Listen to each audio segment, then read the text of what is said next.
Estás escuchando La Nación Podcast. A continuación, Camila Perochena y Santiago Rodríguez Rey te cuentan quiénes fueron los hombres y mujeres que dirigieron al país en sus primeros 200 años de historia en La Banda Presidencial. Al iniciarse la década del 20, las penurias económicas parecían quedar atrás y la expansión estaba al orden del día. Sin embargo, la sombra de los conflictos políticos internos del partido de gobierno ponía en peligro esta bonanza. La rama de olivo que se extendió para superar el escollo provocado por el estilo personalista de Irigoyen llegó como la cigüeña de París. ¡Qué poeta! Miembro del partido desde el minuto cero, revolucionario, pero a la vez alejado de la cosa diaria, el embajador argentino de apellido Patricio fue la estrategia para retrasar lo que eventualmente se tornó inevitable. La prosperidad de los 20 fue avanzando, pero también el quiebre entre personalistas y antipersonalistas y el triunfo plebiscitario que pondría nuevamente a Irigoyen en la rosada. Esta prosperidad encontraba una pared insuperable en el crack del 29, que trajo consigo al primer presidente de facto.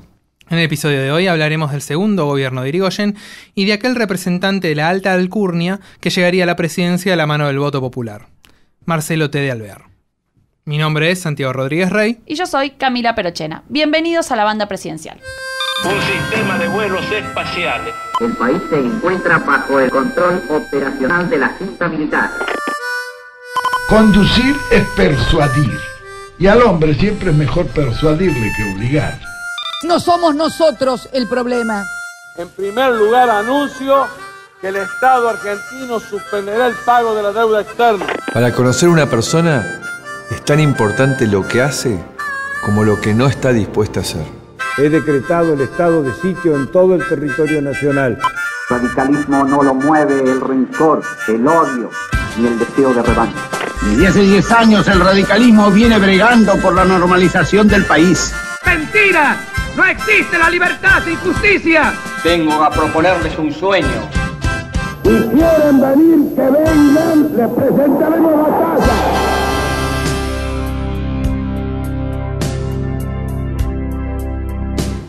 Bienvenidos al episodio 8 de la Banda Presidencial, el podcast de La Nación sobre los presidentes argentinos. En este episodio entramos a los locos años 20, una época de bonanza, crecimiento, alegría, prosperidad. Y que va a acabar con la mayor crisis económica global de la historia, desesperanza, hastío, miedo, un golpe. Te pusiste un poquito turbio. Es que estoy durmiendo poco. ¿Eso es en la paternidad o qué? Bien, y hablando de paternidad, en este episodio vamos a tener a dos protagonistas que entre sí tienen una relación bastante particular. Medio padre-hijo, medio tío-sobrino. Bueno, eso. Volvamos al año 1922. Irigoyen se va a enfrentar con un protagonista de estos episodios, el dilema de la sucesión presidencial. Como venimos viendo desde 1860, esto de la sucesión presidencial no era una tarea sencilla y muchas veces podía encontrarnos con una sorpresa desagradable. Fiel a su estilo personalista y a la concentración de decisiones, Irigoyen elige a su sucesor y ese sucesor va a ser Alvear. Necesitaba un hombre con historia en el partido que pudiera calmar las aguas que habían sido agitadas por su estilo de gobierno. Alguien que calmara a quienes no coincidían con él, pero al mismo tiempo pudiera ser controlado o al menos de extrema confianza. Y, más que nada, tenía que ser un radical de pura cepa, ensamblado en origen. Y con estas características había un solo nombre, Marcelo T. de Alvear. Y Alvear es un hombre de suerte, lucky man. Ese que escuchamos ahí era Pablo Gerchunov, historiador y economista de la Universidad Torcuato Di Tella, que nos va a estar ayudando por el lado económico de este episodio. Llega al gobierno en el momento en que aparentemente todas las perturbaciones de posguerra habían terminado y se va de la presidencia exactamente en el mes en que empiezan a caer los términos del intercambio para la Argentina. Esos 6 años de gobierno fueron 6 años maravillosos. 6 años de gobiernos maravillosos. Vamos a ver quién es este hombre de suerte entonces, que estaba de embajador en Francia y va a estar al frente del país hasta 1928. Bueno, vamos con la bio. Máximo Marcelo Torcuato de Alvear Pacheco. Bueno, un par de nombres tiene. Nació en Buenos Aires el 4 de octubre de 1868. Si hay un presidente con la marca de la historia en sus espaldas, ese es Marcelo T. ¿Cuántos pueden decir que tuvieron un bisabuelo de director supremo, un abuelo general de Rosas y un padre y un hermano intendentes de la ciudad de Buenos Aires? Qué peso, por favor. Leandro Lozada, doctor en Historia e investigador del CONICET, nos cuenta cómo este origen social jugó en su posicionamiento político. ¿Cómo jugaba en la figura de Alvear esa procedencia familiar? Bueno, jugaba de una manera bastante clara, es decir, Alvear no ocultaba que era un Alvear, creo que es imposible que lo hubiera pretendido ocultar por otro lado, pero es un punto a resaltar porque en general, dentro de una fuerza política popular, como se asumía y era visto el radicalismo en las primeras décadas del siglo XX, la procedencia, entre comillas, aristocrática de Alvear, de la clase alta tradicional argentina, podía ser vista con un tono prejuicioso, ¿no? Es decir, cuán popular era un presidente que venía de estas familias, y lo cierto es que por esa razón, desde sectores bastante intransigentes del irigoyenismo, va a haber una desconfianza hacia Alvear que tiene raíces sociales más que solamente políticas, ¿sí?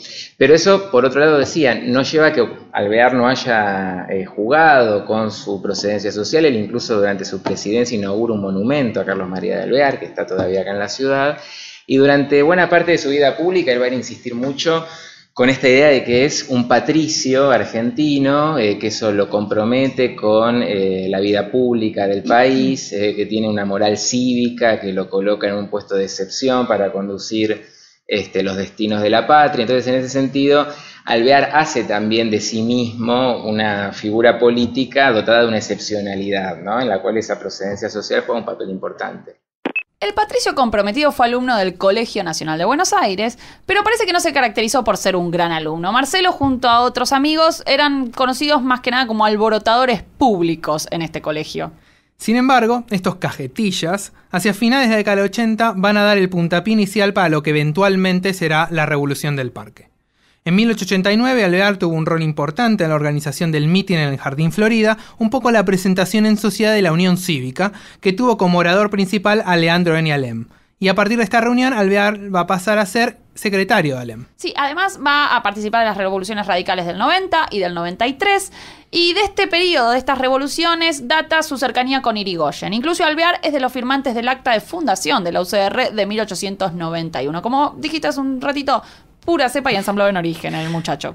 Tras el suicidio de Alem, la UCR pasa un periodo de divergencias y disgregación. Se estaban peleando. De estos años, en 1897, se da su participación como padrino del duelo entre Irigoyen y Lisandro de la Torre. Parece que Alvear tuvo que dar un curso intensivo de esgrima a Don Hipólito, que salió aireoso del duelo. Estamos entonces en 1898, con un Alvear de unos 30 años que recibe un flechazo. ¿Un atentado? No, un flechazo de amor. Parece que era el soltero dilecto de la aristocracia y que fue a ver una chica cantar y que cuando la vio quedó embobado. Esta chica era Regina Pacini, cantante lírica portuguesa, que estaba de gira en Buenos Aires y Marcelo se enamoró. Igualmente Regina no le largó ni el teléfono, ni el mail, ni lo aceptó en Instagram, no le dio mucha cabida.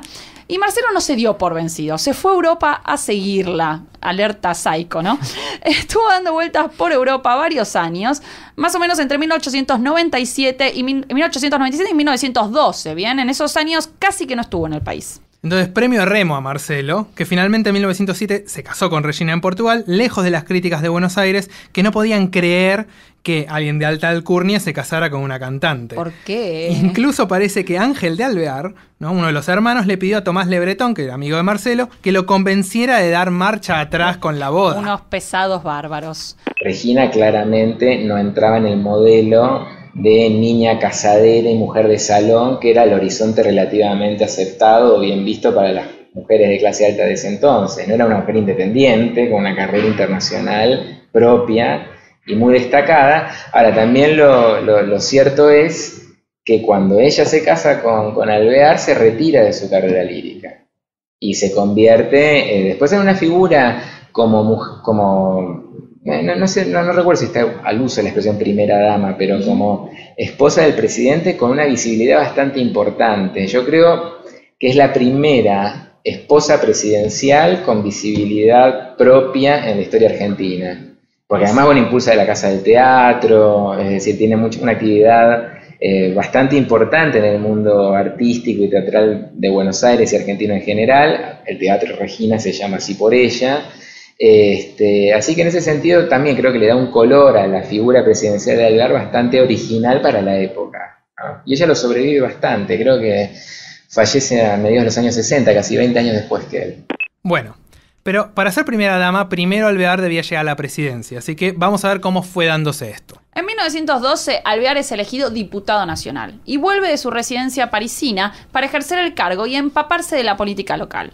No había estado totalmente desconectado porque seguía manteniendo una correspondencia asidua con los correligionarios y con Irigoyen también. Pero una vez que Irigoyen alcanza la presidencia, Alvear va a ser nombrado embajador argentino en Francia. Eran los últimos años de la Primera Guerra Mundial y a pesar de que Argentina, como vimos en el episodio anterior, fue neutral, Alvear fue un embajador bastante activo. Esto le trajo problemas con Irigoyen. A pesar de las diferencias, y como hablamos antes, Alvear fue el elegido como candidato en 1922. Sin participar de la campaña, se hizo de un holgado triunfo, obteniendo casi la mitad de los votos y una aplastante mayoría en el colegio electoral. Y en ese sentido la designación de Alvear, que es una designación de Irigoyen, se explica, me parece, por dos razones. Por un lado, porque Alvear no era no aparecía como un incondicional del radicalismo irigoyenista, a pesar de ser funcionario de la gestión de Irigoyen, porque fue secretario de la legación argentina en París durante toda la presidencia de Irigoyen entre el 16 y el 22, es decir, era alguien vinculado al gobierno de Irigoyen, pero a su vez no era tan asimilable a los sectores más intransigentes o recalcitrantes del radicalismo irigoyenista, y su extracción social, sus vínculos sociales incluso lo acercaban, era amigo de algunos de los personajes que dentro del radicalismo estaban enfrentados a Irigoyen. Entonces, Alvear podía aparecer frente a Irigoyen como una figura leal, es decir, que no lo iba a traicionar, y que a su vez podía impedir la fractura del partido porque sus vínculos sociales y no solo políticos lo acercaban a los sectores más críticos del liderazgo de Irigoyen. Ahora, al mismo tiempo, Alvear, y de esto hay testimonios, era conocido por ser una figura con una personalidad bastante fuerte, difícil de manipular. Entonces eso ya genera cierta incógnita sobre cuánto se conocían, porque se conocían desde la década de 1890, ¿no? Es decir, Alvear había empezado políticamente junto a Irigoyen en el Comité Provincia de la Unión Cívica Radical en aquella época, entonces parecía ser que se conocían hace mucho tiempo, pero Irigoyen, por otro lado, parecía suponer que Alvear era manipulable y que no iba a ser un presidente que cuestionara su poder político dentro del partido. Y si todos decían que Alvear era una persona de personalidad fuerte, intensa, difícilmente eso no ocurriera. Bueno, lo cierto es que una vez que Alvear asume la presidencia, tiene un gesto de diferenciación bastante fuerte con Irigoyen, que es constituir un gabinete con ministros procedentes en buena medida de los sectores críticos del radicalismo irigoyenista. En un primer momento incluso no va a ver con malos ojos la aparición del antipersonalismo. Rápido entonces, parecería que volvemos a la crisis de las sucesiones, de estos presidentes que cuando asumen muestran su independencia. También se diferenció de Irigoyen por su estilo de gobierno. En la época se lo retrataba en la prensa como una especie de secretario general rodeado de presidentes por la fortaleza que van a tener los ministros. Hablando de ministros, vale la pena mencionar un par, que los vamos a tener después en otros programas. Ajá. Uno es el ministro de Guerra, Agustín P. Justo, y el ministro de Obras Públicas, Roberto Ortiz, que también van a tener la banda en el pecho. A diferencia de Irigoyen, Alvear no se encontraba guardado en su casa, sino que salía y hacía gala de su poder simbólico. Él es una figura presidencial bastante visible en la prensa, es decir, que solía ir no solo a las galas del Teatro Colón, sino a estrenos teatrales, sobre todo ahí creo que la mujer de él, Regina Pacini, es una figura importante para entender eso, a varios eventos de la cultura, por ejemplo, cuando estuvo Pirandello de visita, él fue a una conferencia que dio Pirandello en el Jockey Club, es decir, tiene cierta circulación en los eventos vinculados al mundo del espectáculo de esos años, y con los deportes también, y no solo con el hipódromo, con los deportes más vinculados a la clase alta. Es cierto que hay varias imágenes de Alvear en canchas de fútbol, por ejemplo, no recuerdo precisamente en cuáles, pero las hay. Y en ese sentido creo que hay también una construcción política de su figura presidencial muy diferente a la de Irigoyen, ¿no? Esto es un presidente más mundano, un presidente que puede circular tranquilamente por los teatros de Buenos Aires, por los eventos deportivos más importantes. Entonces hay una cosa aristocrática pero desacartonada por otro lado también. Desde el punto de vista económico, la década del 20 son años de crecimiento económico, pero también de crecimiento de salarios en términos reales. Así que había más plata para consumir. ¡Qué lindo! Esto no solo se vio la capacidad del equipo de Alvear, ya que la situación mundial acompañaba, ¿no? Esto es una situación inédita, una economía abierta con crecimiento de salarios. Lo que hereda Alvear es algo externo. calmadas, atenuadas las perturbaciones de la guerra, lo que aparece en el mundo es la deflación. Es decir, los precios empiezan a caer. Y para ponerlo en los términos en que ustedes me lo están preguntando, los precios de la canasta de consumo de los sectores populares empiezan a caer. De modo que ahí, con salarios nominales más o menos constantes, los salarios reales empiezan a subir. Y eso entonces nos da un experimento interesante para comparar con lo que después va a venir con Perón. Quiero decir, es un experimento de justicia social y aumento de salarios en una economía abierta, en una economía todavía abierta. Porque todos tenemos más bien el gesto de creer que las políticas populares, el aumento de salarios a esa velocidad, solo se puede hacer en una economía cerrada. Bueno, el radicalismo, casi sin saberlo, lo consiguió en economía abierta. El que realmente incurrió en políticas que bordeaban el desequilibrio fiscal y externo fue Alvear y no Irigoyen. Y lo bien que hizo, porque hay que aprovechar las oportunidades, estamos hablando de economía política, ¿no? No se puede entender el resultado electoral de 1928, el regreso de Irigoyen al ejercicio de su segunda presidencia con el plebiscito, con tantos votos, si no fuera por el manejo también astuto para aprovechar la bonanza. Aunque no todos son diferencias, las presidencias radicales guardan cierta continuidad entre ellas y algunas políticas de Estado atraviesan ambos periodos.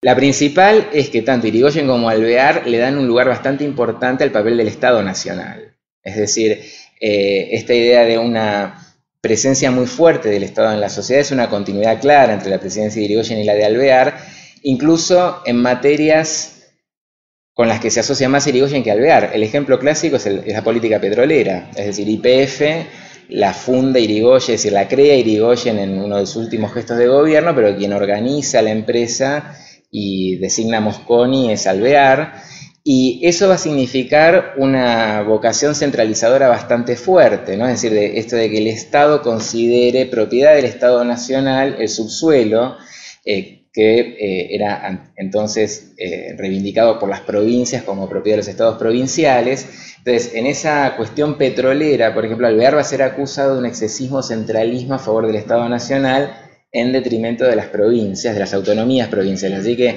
también se pone en juego el tema del federalismo y el centralismo en ese punto de vista, y es una continuidad con la presidencia de Irigoyen. Ahora, pese a la bonanza económica, la situación interna del radicalismo se tornaba en el centro de problemas para el gobierno.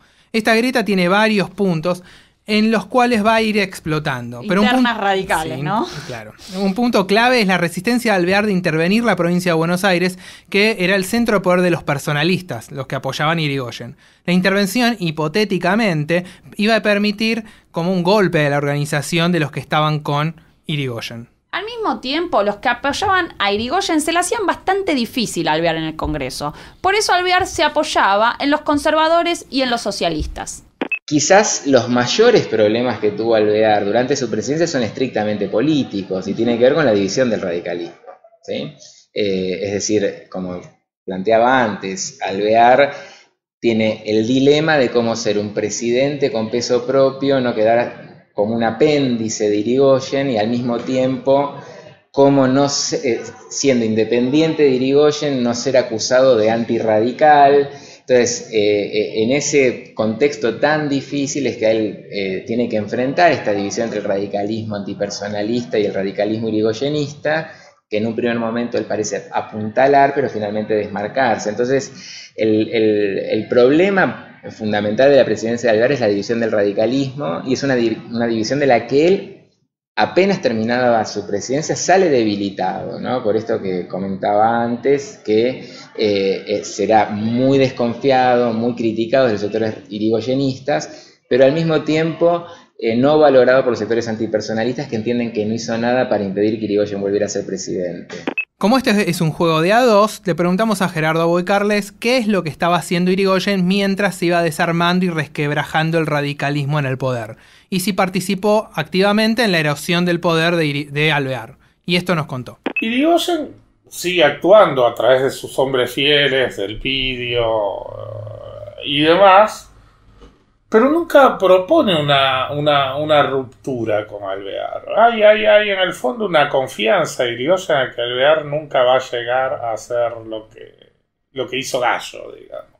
Y evidentemente le sale, evidentemente le acierta, por lo menos conocía lo suficiente a Alvear como para acertar, digamos. El bloque muchas veces se opone a políticas de Alvear y Alvear termina sumando como oficialismo más al antipersonalismo y a los sectores conservadores que al bloque irigoyenista en sí. Se fue a la casa, pero siguió recibiendo a los políticos afines, ¿no? O sea, en alguna medida él animó también al bloque antipersonalista y algunas de las críticas, pero nunca jugó él. O sea, fue bastante respetuoso en ese sentido de pasar a un segundo plano cuando dejó a Alvear en el gobierno. En este estado de ebullición llegamos a las elecciones de 1928, con una economía a todo vapor, pero un radicalismo prendido fuego. Al mismo tiempo, el UCR ocupaba un espacio tan grande del arco político que los conservadores no van a presentar candidato en estas elecciones, sino que lo que van a hacer va a ser apoyar la fórmula Melo-Gallo, que se va a enfrentar a la de Irigoyen-Beiró. Igualmente, Beiró no va a terminar siendo el vicepresidente porque va a morir a poco de haber ganado las elecciones, y es nombrado Enrique Martínez, que va a ser designado por el colegio electoral como el vice de Irigoyen. Ahora, una novedad del marketing político en estas elecciones. A ver, vamos a tu tema. A mi tema, claro. La UCR personalista, la que apoya a Irigoyen, va a sacar una película que es La obra del gobierno radical, 1916-1922, que si la quieren ver, planazo. Un planazo para el fin de semana. 40 minutos de cine mudo. Radical. De campaña radical. Bien, ya tienen plan para el fin de semana. El triunfo de Irigoyen en las elecciones del 28 es un triunfo apabullante. Casi 2/3 de los votos lo van a apoyar. La segunda presidencia de Irigoyen va a ser breve y complicada. La economía ya no acompaña con la misma fuerza y hay una caída en las exportaciones, así que queda desfasado el gasto del Estado. Encima, un año después de asumir la presidencia, se viene el crack de la bolsa de Nueva York. Rápidamente esto va a tener consecuencias globales y obviamente internas nacionales. La Argentina va a abandonar el patrón oro en diciembre de 1929. Sobre esto nos habló Fernando Rocchi.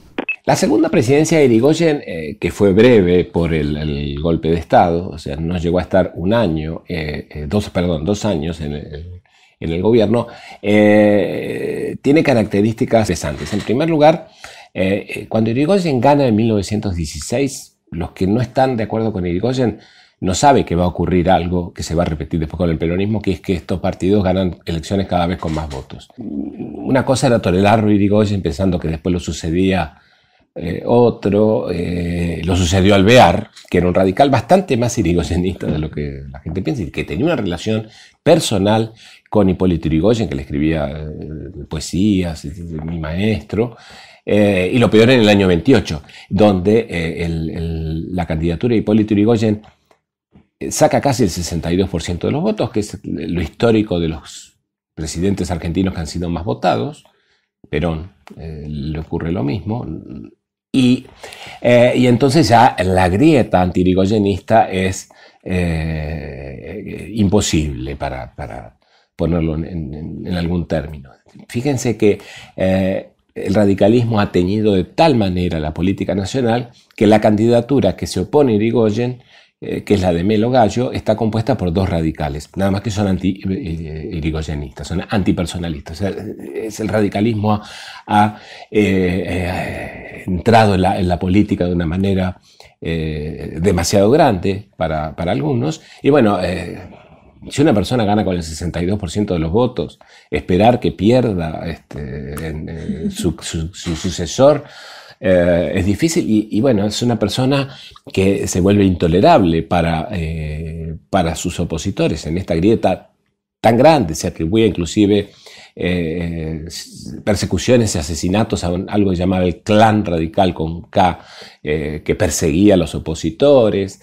Los radicales hablaban de que los opositores los perseguían de una manera terrible. Ese momento de muy fuerte grieta en un contexto económico difícil, y en un momento, pensemos que en el año 30 el golpe de Estado prácticamente en toda América Latina, bueno, no en México porque tienen un partido ya institucionalizado, pero es un momento de muchos golpes de Estado, es un contexto económico difícil y además de fuerte cuestionamiento de la democracia como sistema, a la hora de la espada, como decía Lugones, en la Argentina Irigoyen cae en un gobierno que, si tomamos el elenco de ministros, por ejemplo, en 1916 casi todos sus ministros son socios de la sociedad rural. En 1928 casi nadie. Y si uno ve los políticos que le siguen a Irigoyen, ahí sí están los hijos de inmigrantes, apellidos italianos, apellidos gallegos, apellidos judíos. Esto no había ocurrido en el año 16, donde aparecía más apellido aristocrático. Era un gobierno visto como terriblemente plebeyo y por sus opositores. Y bueno, terminó antes de cumplir los 2 años. Los meses previos al golpe del 6 de septiembre de 1930 fueron de conspiraciones como las que relata Perón en el libro Tres Revoluciones. Pero cuando nos preguntamos si Irigoyen había visto venir al golpe, Alboy Carles nos contestó lo siguiente. No parece, ¿no? No parece. No parece que vea venir el golpe. No lo resiste tampoco, no tenía cómo. Pero, sin embargo, vos pensás que es un golpe que triunfa prácticamente de casualidad. Es un golpe de pasividad. Hoy pasaría por una avivada, digamos, ¿no? Porque ni siquiera es un movimiento decidido y de conjunto de las Fuerzas Armadas, digamos. Hay un oficial de importancia como Justo, y después un militar retirado y los cadetes del colegio militar, sacados a las calles con las guarniciones, mirando qué pasa. Alvear, que tras su presidencia había viajado a Francia, consultado por el golpe del 6 de septiembre, expresa su apoyo. Declaraciones de las cuales después se va a arrepentir. Traidor. Mal. Los argumentos que él da al momento del golpe del 6 de septiembre de 1930 es bastante común a los que dan otras figuras políticas de ese entonces, que es la de un presidente personalista que tiene legitimidad democrática pero carece de legitimidad, es decir, tiene legitimidad de origen pero no de ejercicio, que es un presidente que avasalla o desconoce las instituciones. En definitiva, es la idea de Alvear de que el golpe de Estado es una intervención política para salvar a la Constitución del mal gobierno. Ese es más o menos el argumento que él da en varias entrevistas ahí apenas ocurrido el golpe, en el diario Crítica, en el diario La Razón. Yo creo que hay otros motivos más íntimos y creo que tiene que ver con, en esa relación tan oscilante de él con Irigoyen, sentir que Irigoyen no lo protegió o no reconoció que Alvear no había hecho nada en última instancia para impedir que él volviera a ser presidente, como se lo reclamaban los sectores antipersonalistas. Es decir, creo que hay algo de despecho, de desencanto en ese momento, como que Alvear se sintió expuesto por Irigoyen, y eso creo que explica en parte su apoyo al golpe de Estado, que igual existió, pero también fue efímero, ¿no? Es decir, al poquito tiempo él se pone el cuerpo a la reorganización del partido y vuelve a la Argentina. La vida de Irigoyen y Alvear volverá a cruzarlos en sus postpresidencias y en los pocos años de vida que va a tener Irigoyen. A su regreso a Europa, Alvear se va a juntar con Irigoyen, como quienes lamen viejas heridas, e Irigoyen... Lamen heridas. E Irigoyen lo va a ungir como nuevo líder del partido, reconociendo su capacidad de mantenerse entre los extremos en los que se desgarraba el radicalismo. Finalmente, Irigoyen va a morir el 3 de julio de 1933. A Irigoyen lo derrocan y lo meten preso Martín García, como va a pasar con otros presidentes argentinos. Lo que pasa es que Irigoyen, ya fíjense, es un hombre ya muy grande, es como que ya no tiene fuerzas para liderar al Partido Radical, y claramente él decide que su sucesor es Marcelo T. de Alvear, que ha sido su sucesor en 1922, tampoco esta es una noticia tan llamativa. Alvear, si bien Alvear estuvo a favor del golpe del 6 de septiembre, rápidamente va a estar en contra, Irigoyen se lo va a perdonar, y es como que se da la sucesión de 1922, ahora ya en términos menos institucionales, lo deja como líder del Partido Radical, que lo sigue Irigoyen. Alvear va a hacer algo muy interesante, que es que va a traer gente que era también anti-irigoyenista, ese otro Partido Radical, y él dice hay que rodear a Marcelo y y muere en el año 1933 en una de las dos muertes más importantes del siglo XX argentino. La otra va a ser la de Perón en 1974, y no solamente son importantes por los efectos políticos que van a tener, sino por la cantidad de gente que asiste a esos, en el caso de Irigoyen, al entierro. El entierro fue la ceremonia donde salió esta cantidad de marea de gente, que el cajón andaba por un lado, por el otro, que creían que lo iban a romper, y gente que fue testigos de esa época y creíamos que se caía el cajón y se rompía. En el caso de Perón fue el velorio.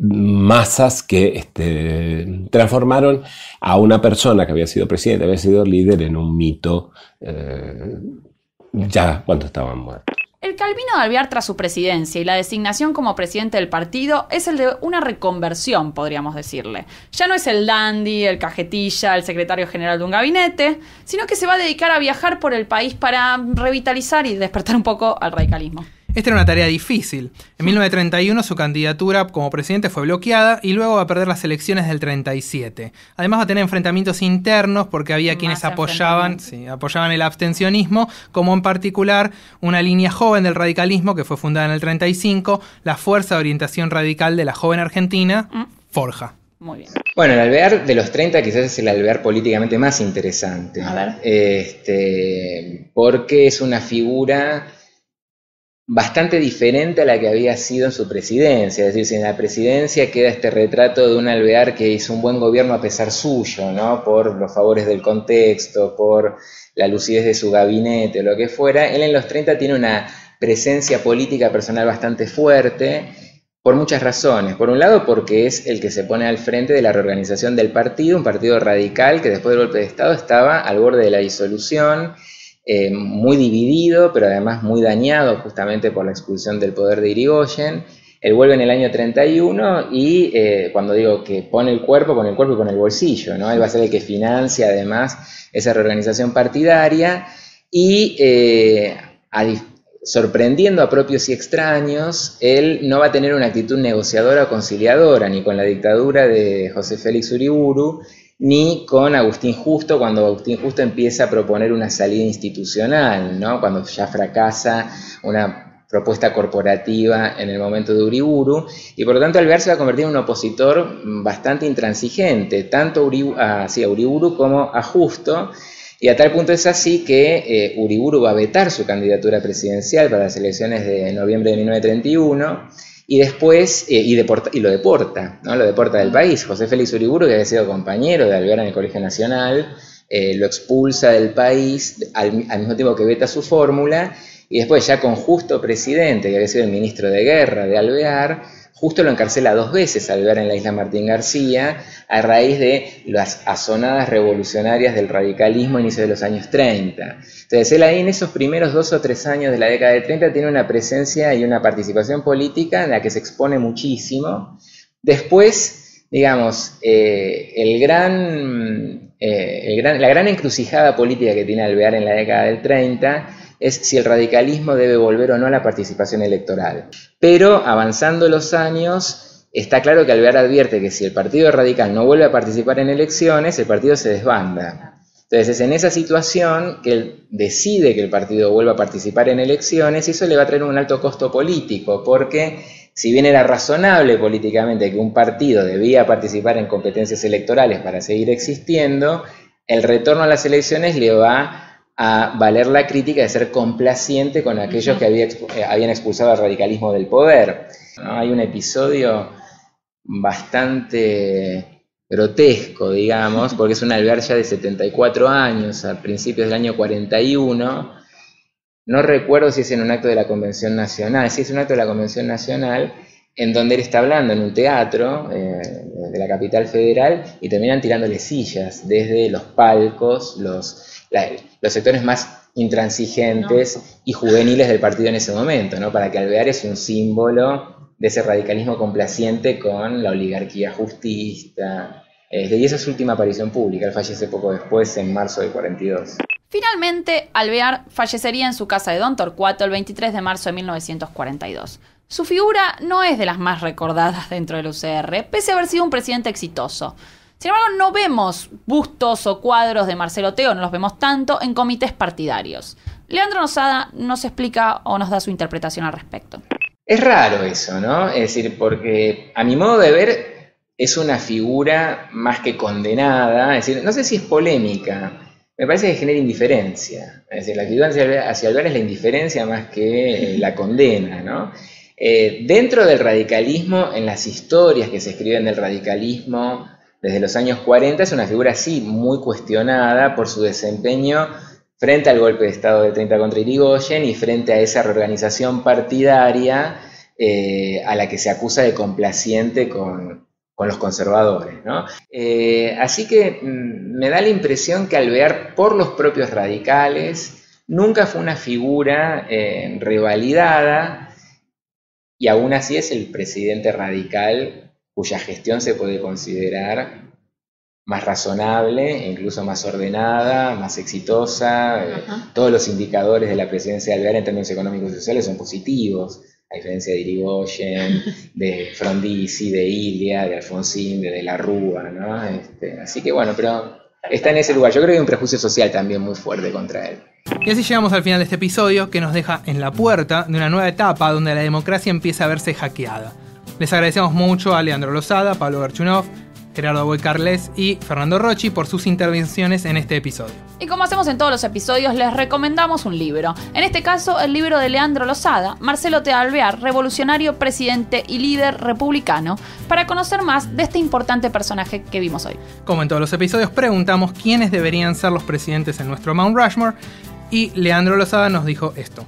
Una cuestión de sensibilidad como historiador, pero mirando las cosas con un poquito de justicia, Urquiza sin duda, porque es el que apuntala a la redacción y la sanción de la Constitución Nacional.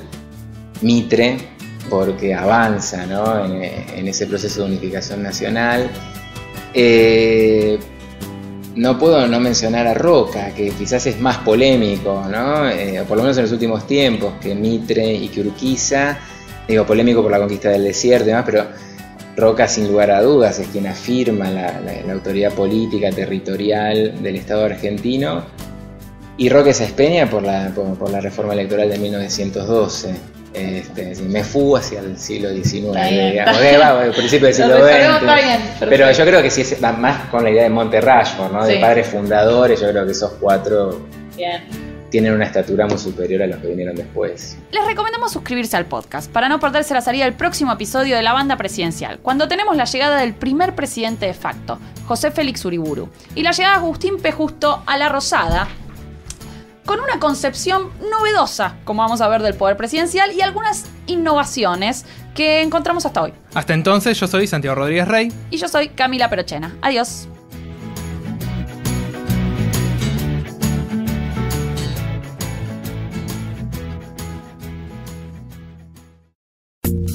Esto fue La Banda Presidencial, un podcast exclusivo de La Nación. Escucha todos los programas de La Nación Podcast en www.lanacion.com.ar. Suscríbete para no perderte ningún episodio. Estamos en Spotify, Apple Podcast, Google Podcast y en tu reproductor de podcast favorito.